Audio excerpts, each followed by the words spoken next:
സിംബയുടെ bed കടിക്കുകയാണ്. അവൻ്റെ ബെഡാണത്. അപ്പോൾ അവൻ്റെ ബെഡ് ഉണ്ട് ഓൾറെഡി. അപ്പോൾ ആ ബെഡ് വാർപ്പിൻ്റെ മുകളിൽ വന്നിട്ട് അവനെ കടിച്ച് വലിച്ച് അപ്പുറത്ത് കൊടുത്ത് കൊണ്ടുവിടുക. അപ്പോൾ ഞാനൊന്ന് എടുത്തപ്പോൾ അവൻ ചാടി പിടിക്കുക. അപ്പോൾ ഞാൻ ഒന്ന് ഹൈറ്റിലേക്ക് ഒന്ന് പിടിച്ചപ്പോൾ അവൻ എങ്ങനെ ചാടുമെന്ന് അറിയാനേ. അപ്പോൾ അത് കടിക്കുകയാണ്, ഇട്ട് കൊടുത്തു.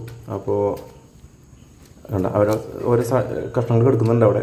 അവൻ്റെ അത് കടിച്ചിട്ട് അതിൻ്റെ ഉള്ളിലത്തെ സ്പോഞ്ചൊക്കെ ഓരോ സൈഡിലായി കൊണ്ടിട്ടുണ്ട്. ഇനി ബെഡ് കടിച്ചെടുത്ത് അപ്പുറത്ത് കൊണ്ടുവരും, എന്നിട്ട് അവിടെ കിടക്കും. എന്നിട്ട് അവിടെ നിന്ന് എടുത്തുകൊണ്ടിരും ഇവിടെ കിടക്കും.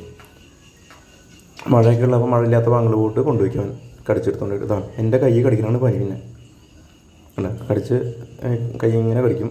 കടിച്ച് രണ്ട് പേരിൽ എപ്പോഴും ഉറക്കത്തിന് എഴുന്നേറ്റും എപ്പോഴും അല്ലെങ്കിൽ എപ്പോഴേലും കണ്ടു കഴിഞ്ഞാൽ രണ്ട് പേരിൽ ഏതെങ്കിലുമൊക്കെ രണ്ട് പേരിൽ അത് വായിൽ കൊണ്ടുപോയിക്കും. എന്നിട്ട് അതിൽ ഇരിക്കും ഇങ്ങനെ. ഉണ്ട് അങ്ങനെ കടിക്കുകയാണത്. ചെറുതായിട്ട് വേദന ഉണ്ടോ? വേദന പറഞ്ഞാൽ അങ്ങനെയല്ല, അവൻ്റെ ഒരു സ്നേഹം. അപ്പോൾ അവന് വെച്ച് കൊടുക്കുന്നത് സ്ക്രാച്ചൊന്നും ഉണ്ടാവാറില്ല. അതിങ്ങനെ ജസ്റ്റ് കടിക്കാത്തതുകൊണ്ട് വീണ്ടും ഞാൻ ബെഡ് പിടിച്ചിട്ടുണ്ട്. ആ സൈഡിൽ കിടക്കുന്നത് ബെഡിൻ്റെ സ്പോഞ്ചാണ്, കടിച്ച് വലിച്ചിട്ടുള്ളതാണ് അവൻ അത് കണ്ട് അത് വലിച്ചു കൊണ്ടുപോകണ്ടോ. കാരണം അത് സ്ഥിരം പണി. ഇവിടുന്ന് എടുത്ത് അപ്പുറത്ത് കൊണ്ടുവരും. അവന് നല്ല അറ്റ്മോസ്ഫിയർ പറ്റിയ സാധനങ്ങൾ കൊണ്ടുപോയിക്കും. അവിടെ കിടക്കും.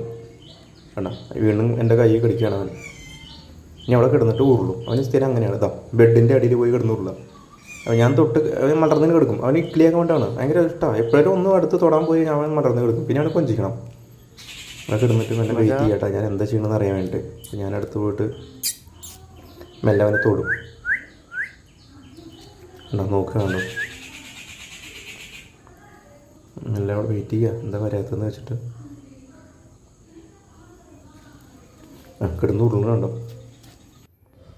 അതൊക്കെ എല്ലാം കഴിഞ്ഞിട്ട് മെല്ലെ താഴെ പോയി നോക്കുമ്പോൾ അവിടെ കിടന്നു പറഞ്ഞാൽ മെല്ലെ ആൾ അവിടെ അടുപ്പിൽ തീ ഉണ്ടായിരുന്നു നേരത്തെ. ഇപ്പോൾ അത് തീയൊക്കെ കഴിഞ്ഞപ്പോൾ ജസ്റ്റ് ഒരു കനലുണ്ട്, അതിന് പുകയുന്നുണ്ട്. അപ്പോൾ ഞാൻ മെല്ലെ ഒന്ന് സൂം ചെയ്ത് നോക്കുമ്പോൾ അവന് കാണാനില്ല. ഇറങ്ങി വന്നതിന് ശേഷം അവന് കാണാനില്ല. അപ്പോൾ ആളവിടെ ചൂട് കിട്ടാൻ വേണ്ടി അവിടെ വന്നതിൽ കിടക്കുക. കുറച്ച് മഴ ഉണ്ടായിരുന്നു അതിന് മുന്നേ. അപ്പോഴായിരുന്നു മുകളിൽ ഈ ബെഡ് എടുത്ത് കളിക്കലൊക്കെ ഉണ്ടായിരുന്നത്. അപ്പം നോക്കുവാണ്ടോ അടുപ്പിൽ പുക ഉണ്ടോ? ആ പുക കൊടുത്ത് സാധാരണ തീ പേടിയാണ്. ഇത് ചെറിയ പുകയല്ലേ, ചൂട് കിട്ടാൻ വേണ്ടി അവിടെ അങ്ങനെ അടുത്തിങ്ങനെ പോയിരിക്കുക. നല്ല ഉറക്കമാണ്. അപ്പോൾ ഞാൻ നോക്കുമ്പോൾ ജസ്റ്റ് വന്ന് നോക്കിയ ആൾ